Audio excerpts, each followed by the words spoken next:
Welcome to the Master Your Mix podcast, helping engineers, producers, and artists create professional recordings and mixes, even from home. I'm your host, Mike and Davina. Let's get started.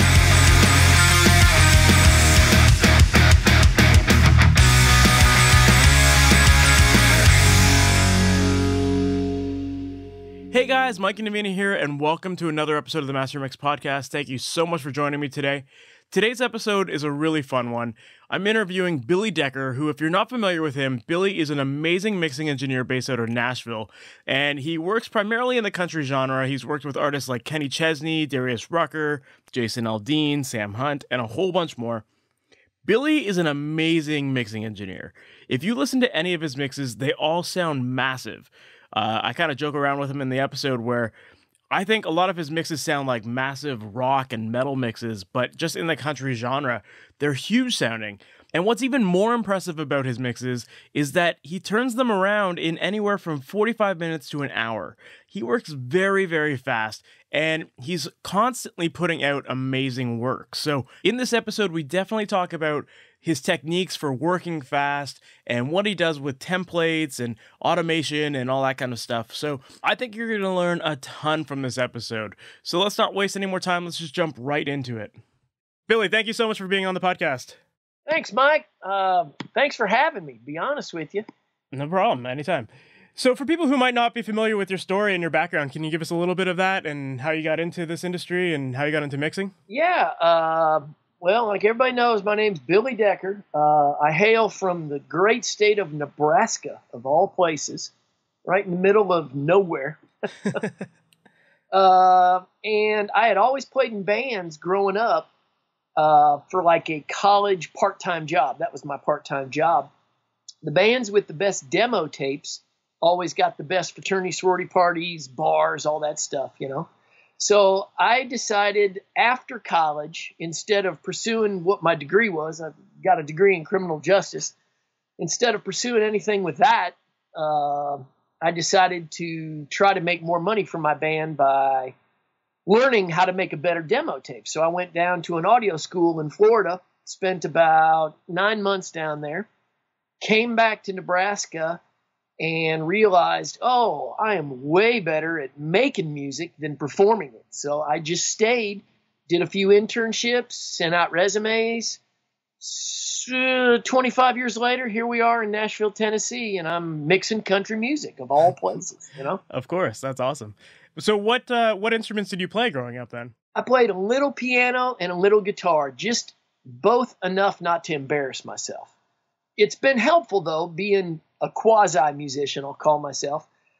You know, I work with like the best of the best down here in Nashville. We've got tons of talent, and I don't even propose to stand shoulder to shoulder with these guys and gals down here. But I've got enough theory background and enough musical knowledge where when it comes to like tuning vocals or singing harmonies, I can find the third, the fifth, all that whatnot, you know.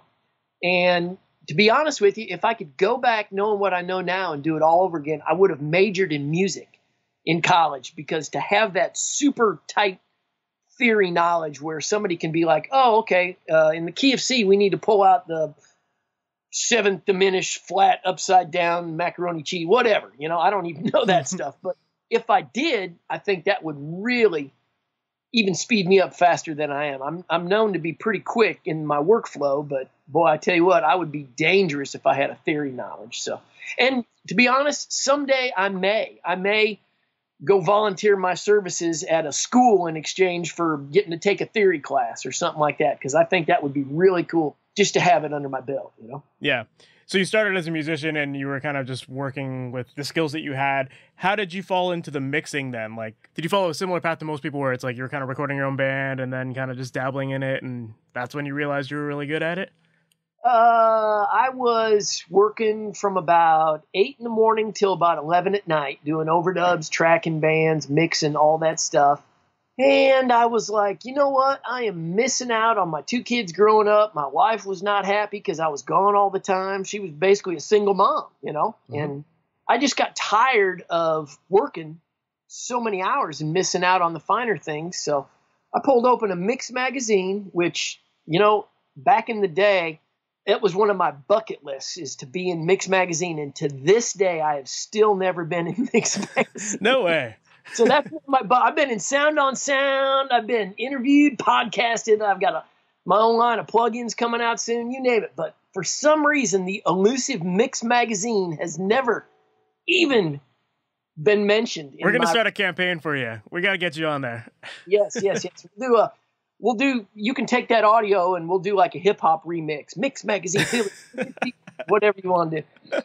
So anyway, I saw in Mix Magazine where there were such things as just mixers. Mike Shipley, Chris Lord-Alge, Randy Staub, those guys were like kings of the hill when I was growing up.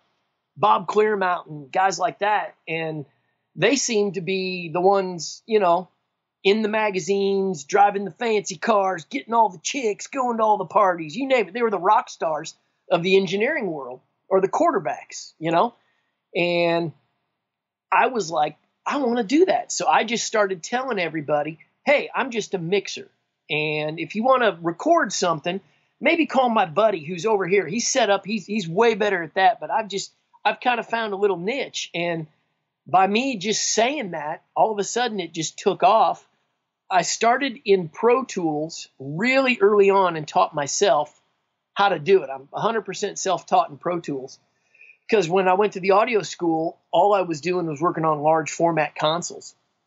And I learned how to get in and out of Pro Tools, and I thought it was the coolest thing in the world, because you could save a session just like a word processor if you're 100% in the box, and then click a mouse and boom, you're right up. So I started taking all this mix work, and in Nashville, a lot of songwriters back in the day used to go in and block out 3 hours worth of time. They would cut 5 songs, and start to finish, this stuff would be done in just a few days. So I had to learn how to mix 5 songs really quick so that I could move on to the next ones, and blah, blah, blah. I started getting so much work. It got to the point where I think I mixed, between like 1,200 and 15 songs one year, back in the heyday of Nashville, when it was just full band demos. Now it's leaned more towards a lot of track guys doing stuff in their computers, and programming drums and stuff. So not as much demo work as it used to be. But by me doing that, I almost carved out a little niche. And now everybody just kind of knows if they need a mix quick, clean, and fast, they can call me. And within probably 24 hours, it'll be done. Everybody knows they're never going to miss a window of opportunity or a pitch because of waiting on a mix. Mm-hmm. So, and I basically just say yes to everybody. My philosophy is I'm a mixer. If you bring audio, I'll mix it. I don't care if it's a demo, an independent record, or a master. Like I said, I need to get a t-shirt made up or a shot glass with the words inscribed on it. I've got a couple monikers, and I think I need to add that one. Have audio, will mix. So I tell everybody I don't discriminate. It's just like, bring me something. I do have a rock bottom price, a demo price that I won't go below, just because, I'll go home and make some cutting boards, and I'll be able to make the same amount of money, and not kill my ears for a day. So, but I truly love what I do. 5 days a week, I'm in the studio mixing something. I just got a call, and it's really been cool lately with, I don't want to say with the advent of the internet, but ever since everything's kind of gone online, I've got a website, and I randomly get hit every week from a couple calls, crazy calls from all over the world. So in about 2 days, I'm mixing a record from the Netherlands.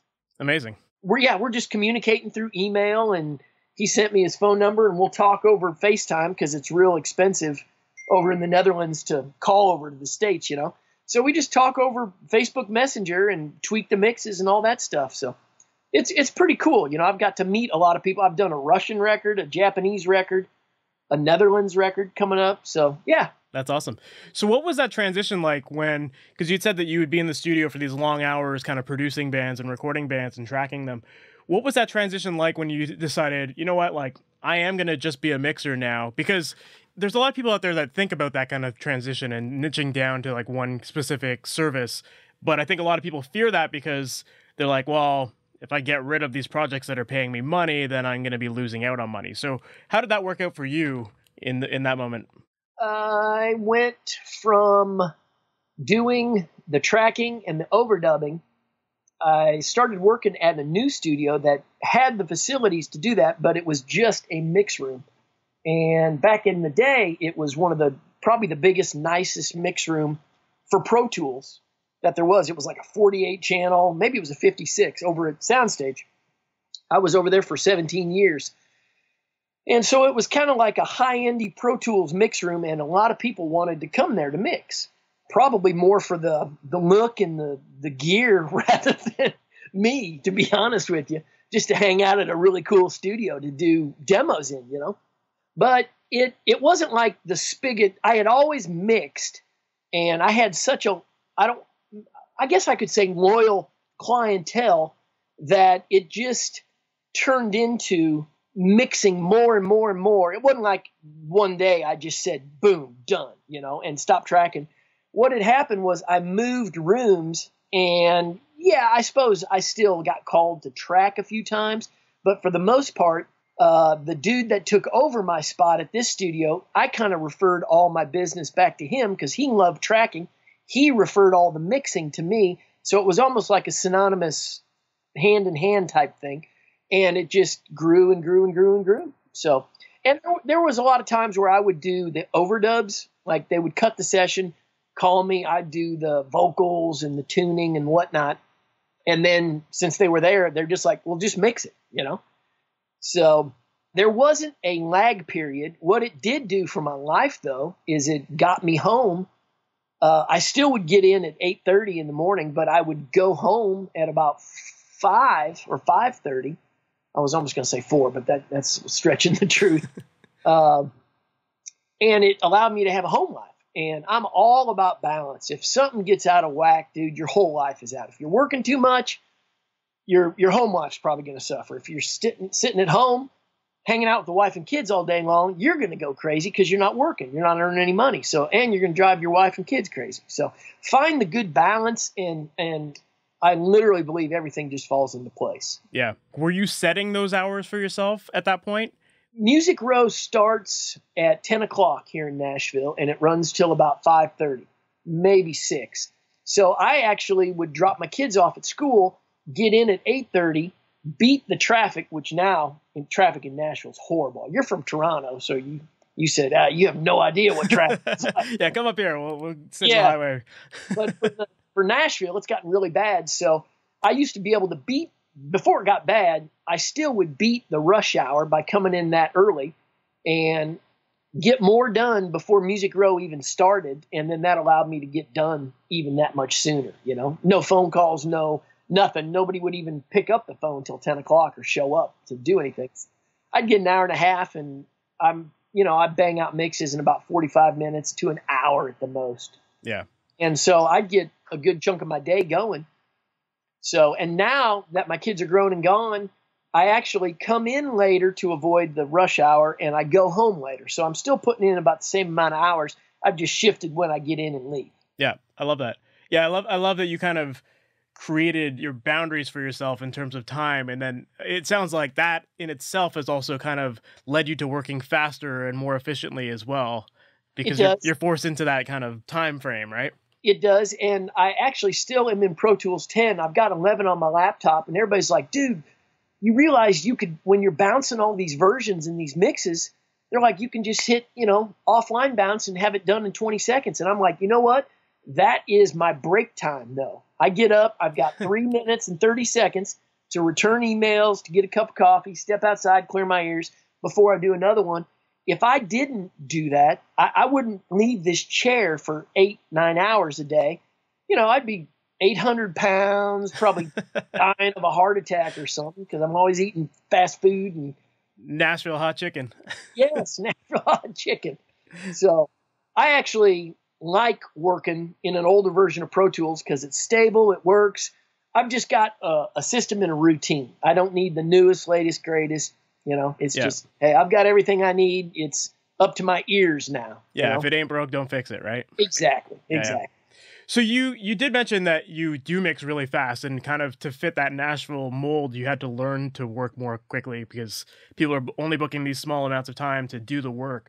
Can you shed some light on your process and how you're able to turn around mixes so fast?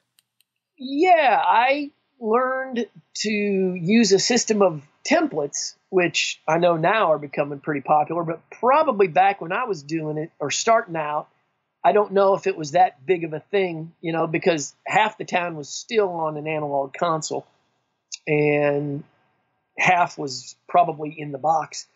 But what I do is I just grab the latest, greatest thing to my ears that I've mixed. That becomes the new template.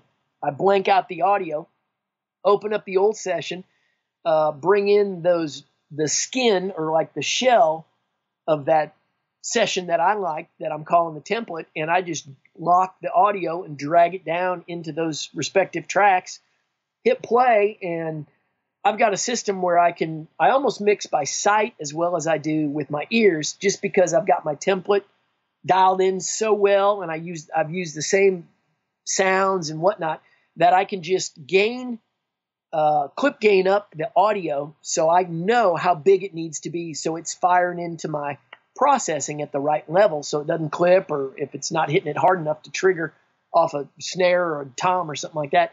But literally, when I hit play after I load it in, it takes me about 30 seconds to load in the audio.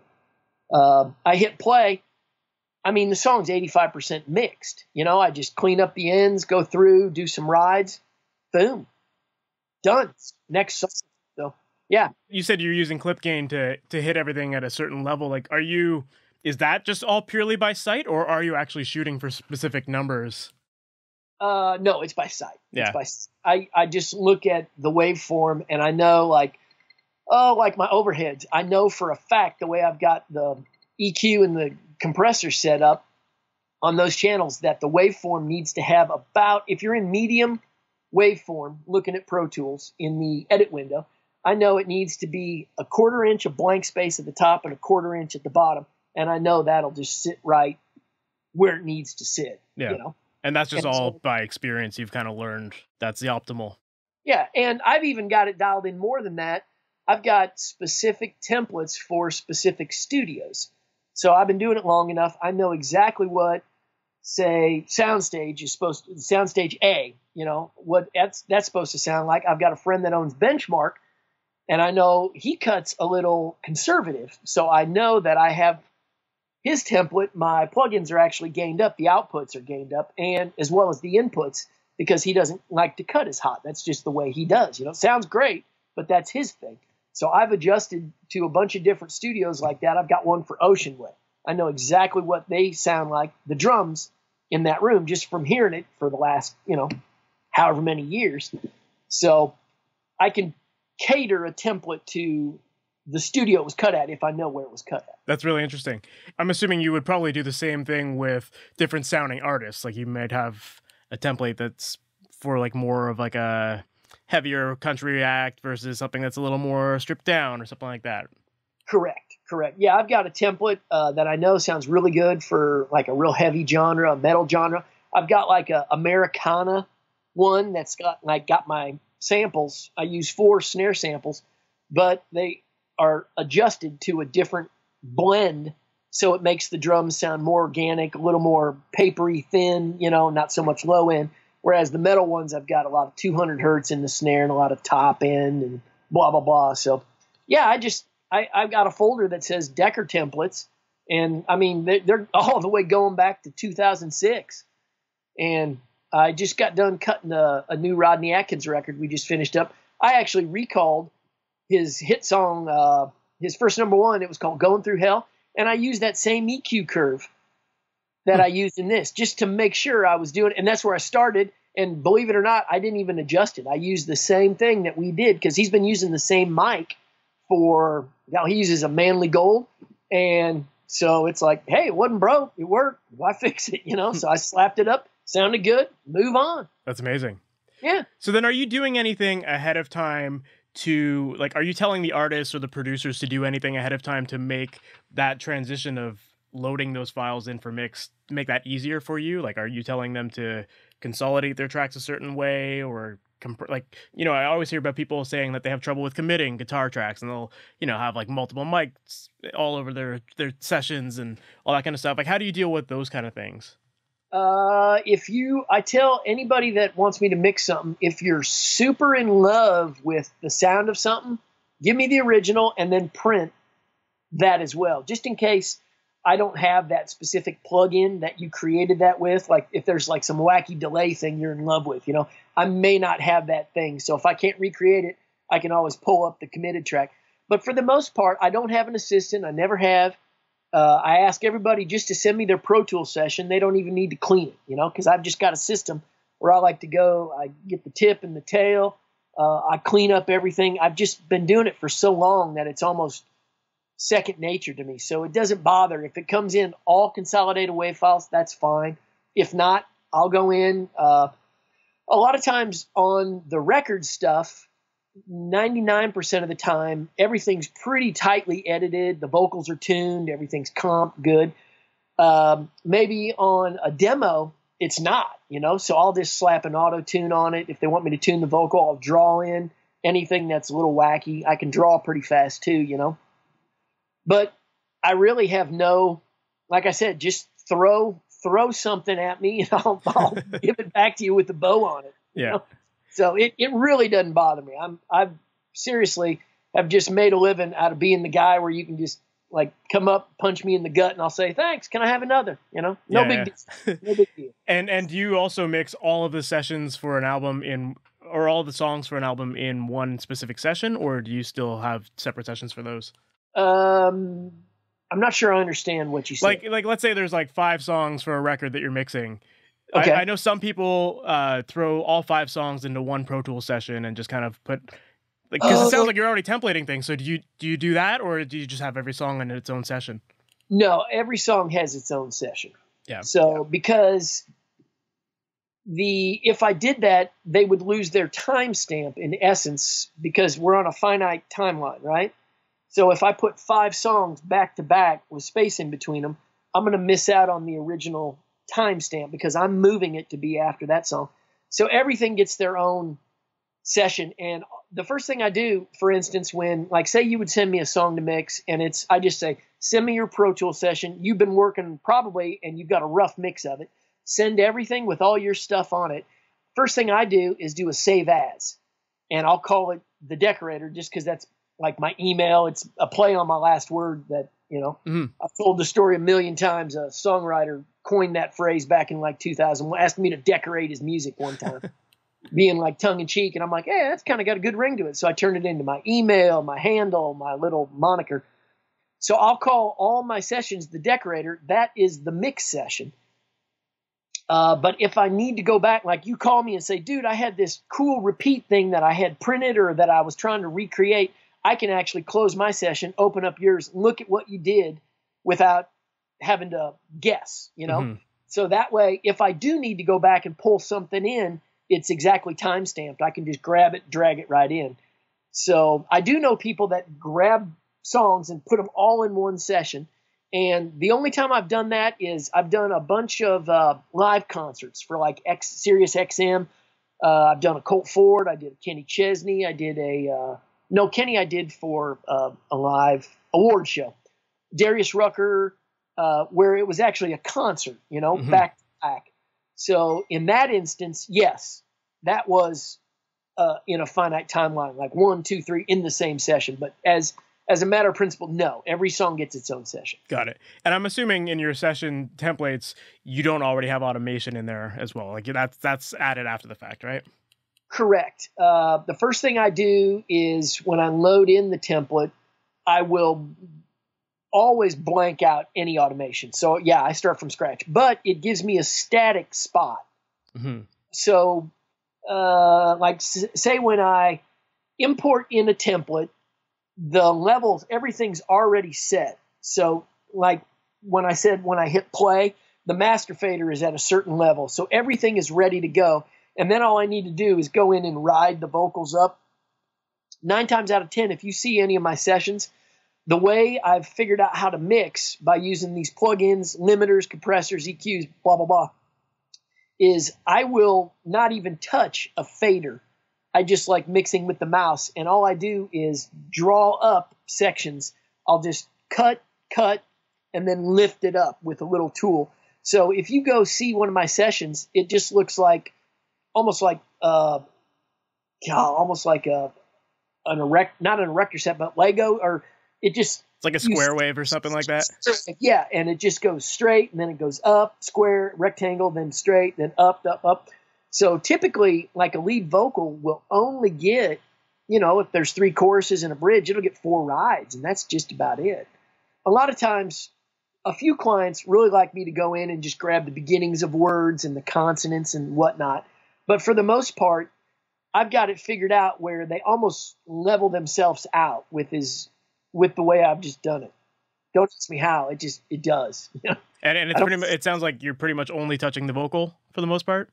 The vocal, and then obviously guitar rides, intros, turnarounds, outros. There's always a signature lick, at the beginning of a song and a solo. A lot of times it'll get its own channel. But yeah, for the most part, I don't ride up drums. Bass stays static.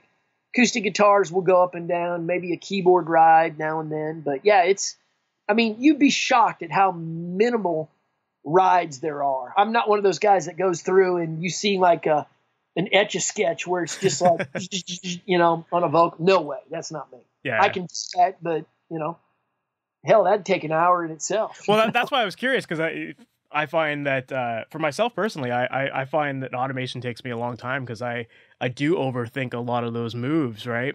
So that kind of ties me to my next question, which is that I know a lot of people really strive for perfection when they're mixing, and because of that, they're always like reassessing their mixes, and it causes them to go back, and they spend a lot of time on this. So how do you overcome that feeling, and how do you know when you're done your mix? To me, it's always been just a feeling. And I've always just trusted my gut. And it's just like, I'm kind of I don't want to say throw and go, because that sounds insensitive. That sounds like I don't care. But I have a feeling where I just know, and I've learned to just trust my gut. I've been fortunate enough where I've heard stuff on the radio that I've mixed. I can hear how it translates. So I know how to get there, and I know how to get there really fast.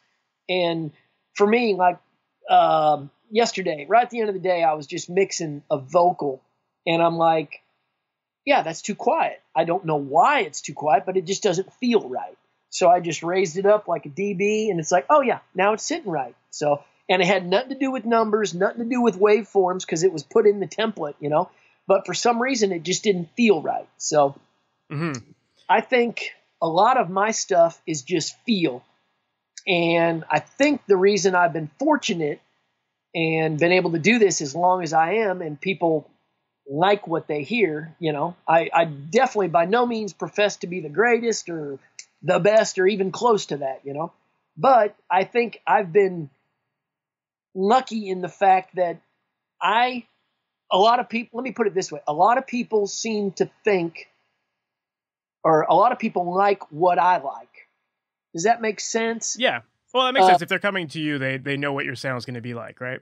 Yeah, and I think I've been lucky because I've found a way to appeal to the masses, and I think that's what makes a mixer maybe more popular than somebody else, somebody else might even be a better technical guy or a better mixer, but the one that can come up with a sound that appeals to a large mass of people, I think that's what makes, in this particular instance, a popular mixer. I found a way to make stuff sound pleasing to a lot of people's ears, maybe not harsh, not bright, and it just feels right. So that has kept me in the game longer than maybe somebody else who's 10 times better than me. Yeah, that makes sense.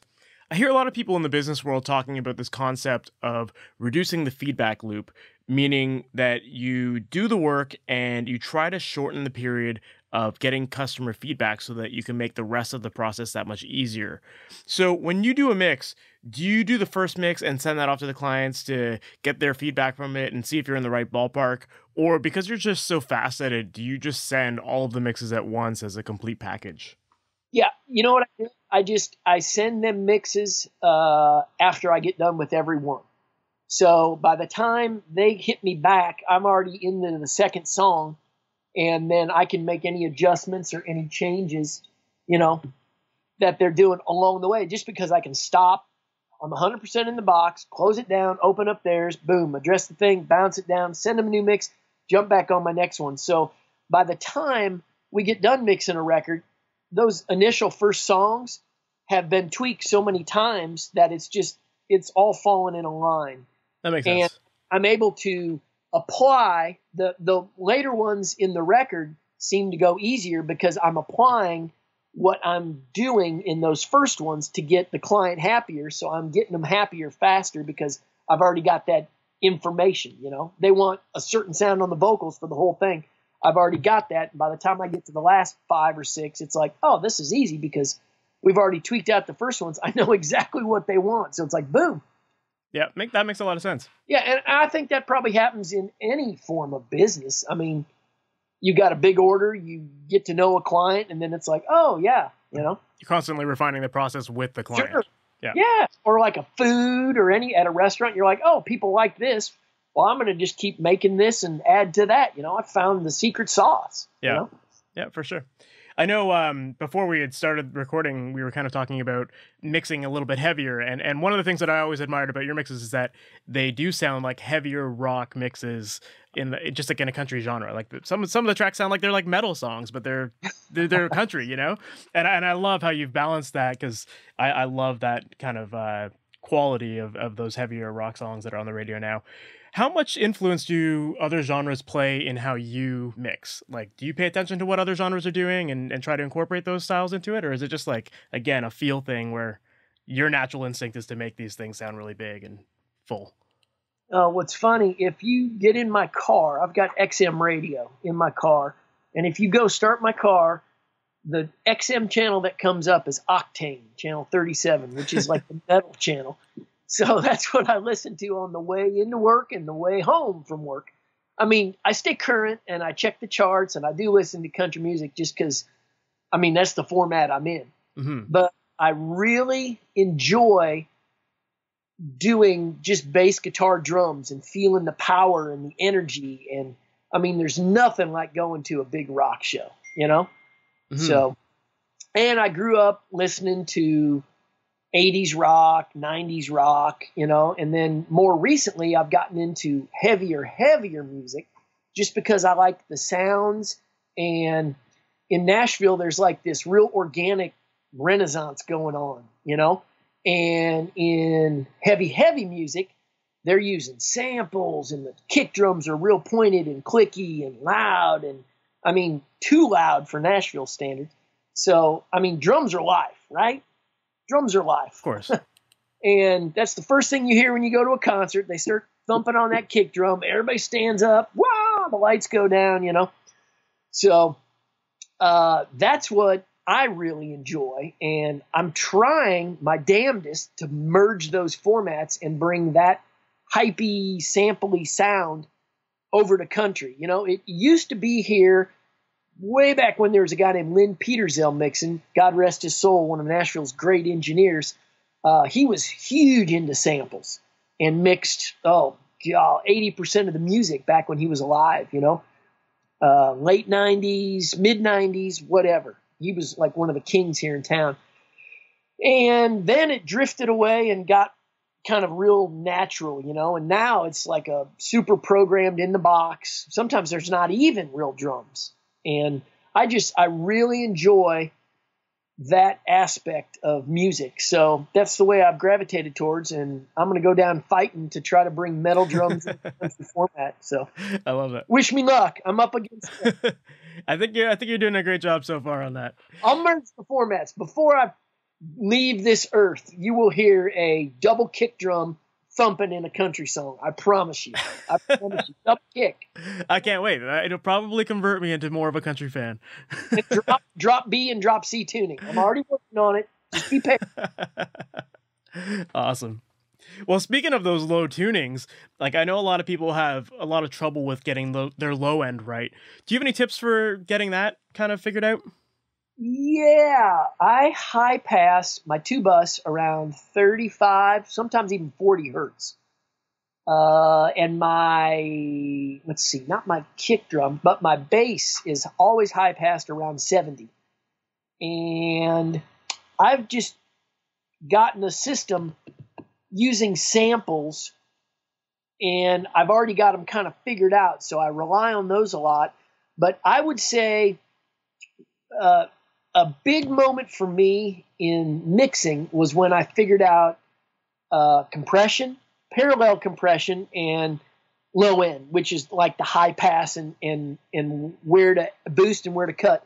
I would say one of the biggest things for me was I early on did my damnedest to become a student of frequencies.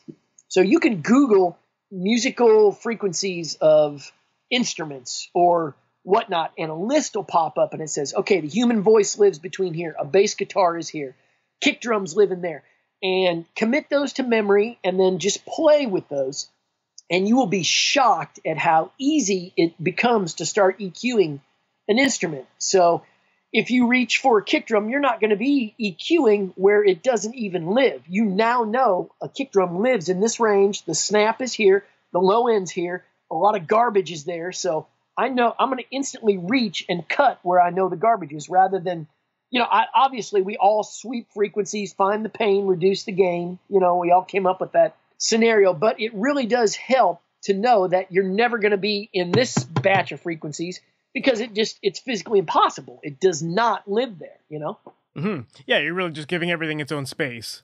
Sure. Yeah. So I would say learn as much about where everything lives, and then all of a sudden a light bulb goes off in your head frequency-wise. And then do the same with compression. Once you learn how to use that correctly, and then parallel compression's a whole nother thing, but once you figure that out, it's like, oh, yeah. Once you do that, then you start having fun mixing, because rather than worrying about if your mix sounds good or not, yeah, it's there. Your mix is there, but now you get to have fun. Okay, now I'm going to try maybe a different sound on a drum, Now that my mix sounds good, I'm going to use a different sample to make it cut through rather than EQ, or I'm going to put more boing in this. So I'm basically saying once you figure out, the basics and then some, once you get to a point where I'll be honest with you, somebody can give me a song and it's going to sound pretty good. After this long, it should. You know what I mean? People have been paying me. I know what I'm doing, It's going to be 85% awesome. Even if and I don't mean to say that boastfully, I'm just being a realist. I've been doing this long enough where even if I'm sick, your mix is still going to sound like a 90% mix. It's not going to be out of whack. You're not going to get in the car and it's going to be, it's not going to hit a note and your doors are going to fall off. The mix is not going to be that out of balance. Sure, there might be some levels that are not pleasing to your ear, but for the most part, it's going to sound pretty damn good, Mm-hmm. And once you get to that point, then for me, that's when my learning took over, and I started making phone calls to people I admire and say, okay, yeah, we're all mixers. I know how to mix, blah, blah, this is what I do, but I really like what you're doing. How do I do that? Or how do I get to there? And that's when, for me, mixing started being fun. It's when I learned how to mix. That's when all my learning, I got into learning more, it? So you would think somebody at the beginning of their career would be hungry and blah, blah, taking all this knowledge. Yeah, we all are. But I turned mine after I figured out what the hell I was doing. I got supercharged and energized, and it was almost like Billy Decker 2.0, because I got really hungry and really pissed because I know how to mix, but I can't get that sound. So I'm like, damn it, how do I figure that out? And that's when the fun took over, Yeah. It's because I've had some success on the charts. A lot of these people that wouldn't return my phone call back in the day now will return my phone call and give up a little juice on what they're doing, Yep. So that's really become fun. So what's one of the most important lessons that you've learned as a result of talking with these other producers and mixers? That there is absolutely 50 ways to get from A to Z. And it doesn't matter how you get there. And if it sounds good, it's right. Because I've explained my process, and I've done a couple URM Nail the Mixes where you can watch me mix and get all my settings and everything. And everything I do is not correct. There's some channels where I'll put, the biggest faux pas I've heard is, I'm running a lot of my my master channel is down at like -11, -15 sometimes, -9. And like I your run fader is, or that's where your levels are hitting? No, that's where my fader is. And the levels are still hitting 0 because I'm making it all up. But I mix really hot individually, and then I bring my master fader down, where normally you go to recording school, they're like, all right, master fader's at 0, keep it there for maximum output gain, polarity, Star Trek, shoot you in the face with the phase. I don't even know what the hell it means, But I have just found that I am comfortable with my other faders because there's a key command, Option click on a fader in Pro Tools, and it snaps it to 0. And I find myself doing that so much that I was overloading my 2-bus. So I bring my 2-bus down, and I've just been doing it for that long that I'm backwards. I've also been told that you're not supposed to they teach in recording school, first thing on a channel is a compressor. You can look at an SSL console, correct me if I'm wrong, but in the chain, the first piece of equipment in that audio path is other than the mic preamp, of course, is a compressor or your dynamic section. On my acoustic tracks, I put the EQ first, believe it or not, and then a compressor, and then a limiter after that.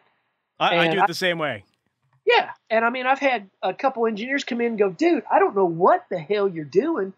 I mean, that is so wrong, or everything you're doing is like, why are you doing that? That's stupid. That's incorrect.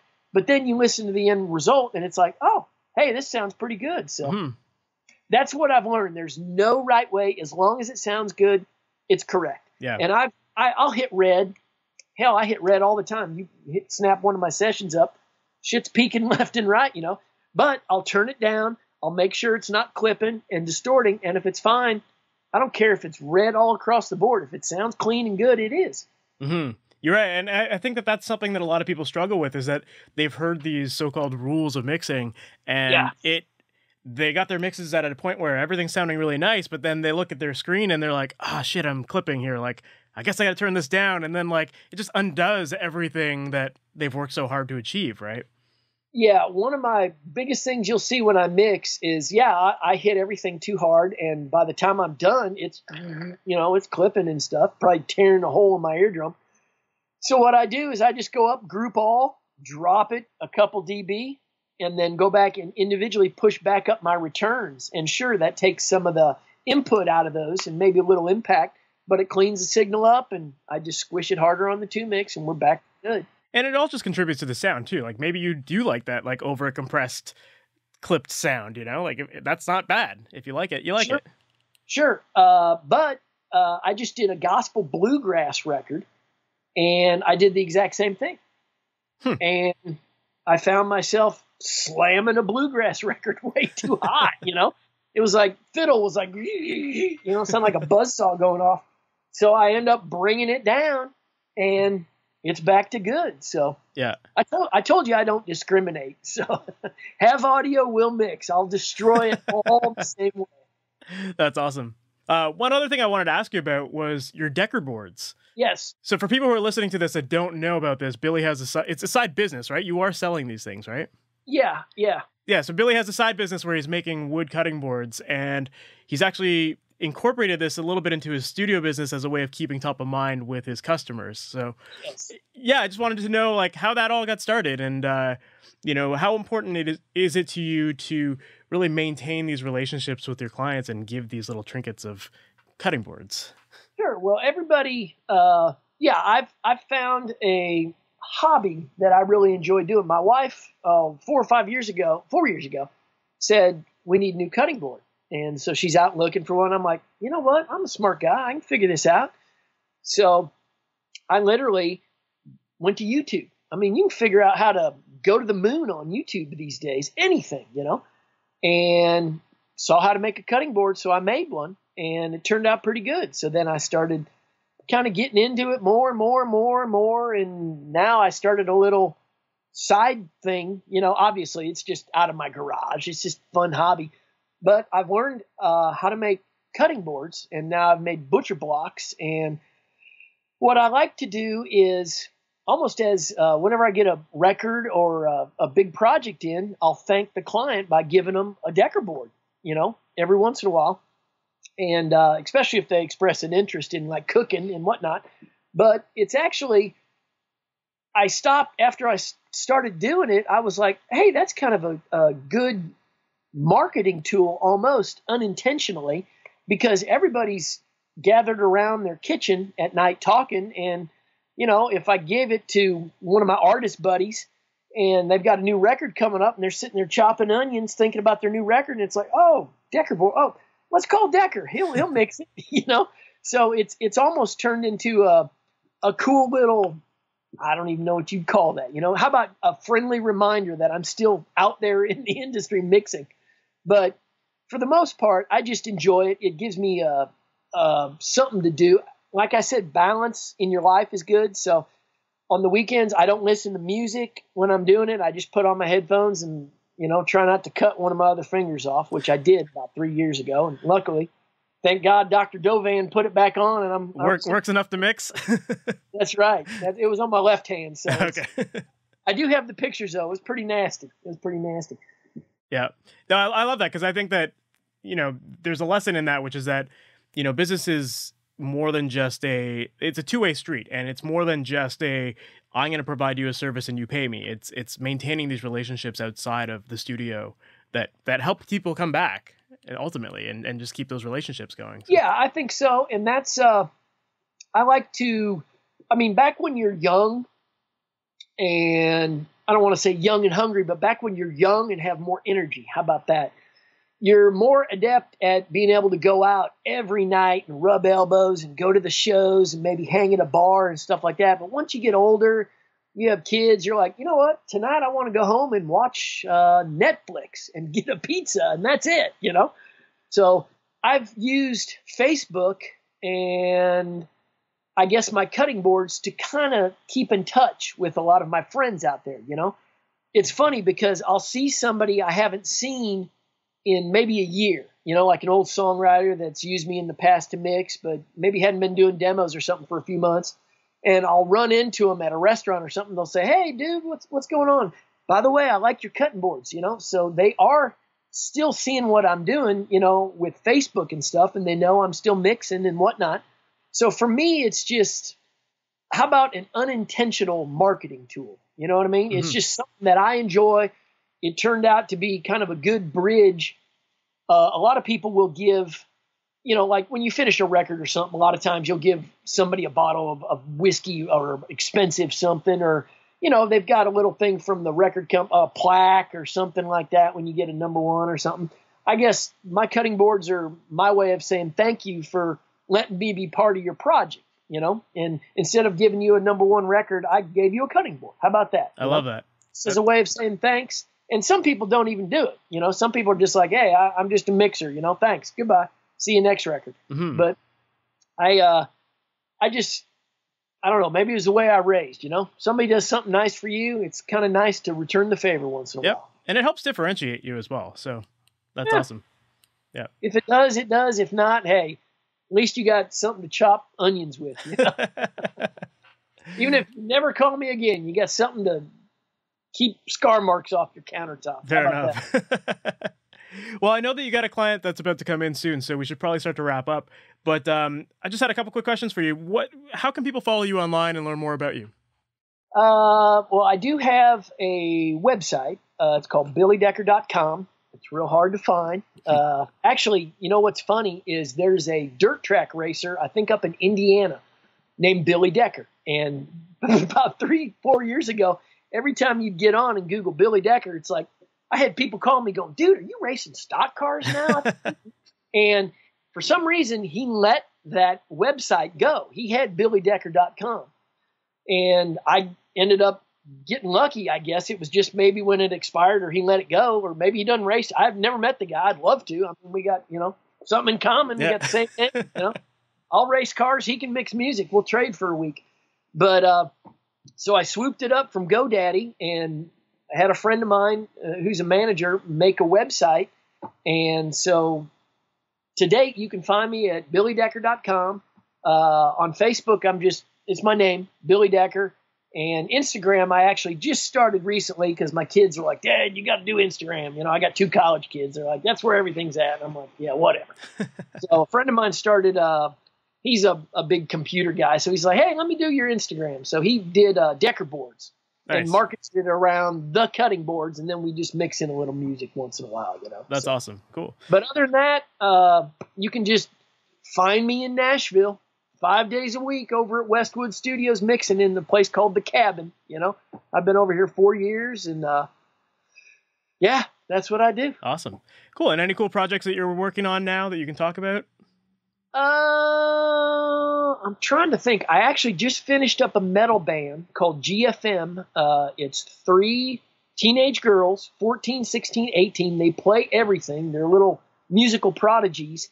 And we just finished up a project with them, a friend of mine named Eric Varnell and myself. He's a producer, track guy, guitar player, all around good dude, And that was really, really fun. That's amazing. I'm excited to hear a metal record from you. Yeah, it was, I used a whole different set of samples, so everything I've been talking about template-wise was almost the same, except I did different things on my 2-bus, and I did different things on my drum bus, and I used different samples. And I've told this a couple times, but I try to get away the way I mix a lot of times, squeezing 3-to-1 on my Kramer Pi plugin on my 2-mix. And a lot of times, for some reason, because of my gain structure, it pinches the vocal a little too much. And you get guys with bigger voices, deeper voices, and they're like, man, I don't sound as big and full. So I'll flip it over to 2-to-1. And it sounds great. It's like that opens the vocal up. Maybe it's because I run the vocal so hot on country mixes or whatnot. That's what's getting pushed down first.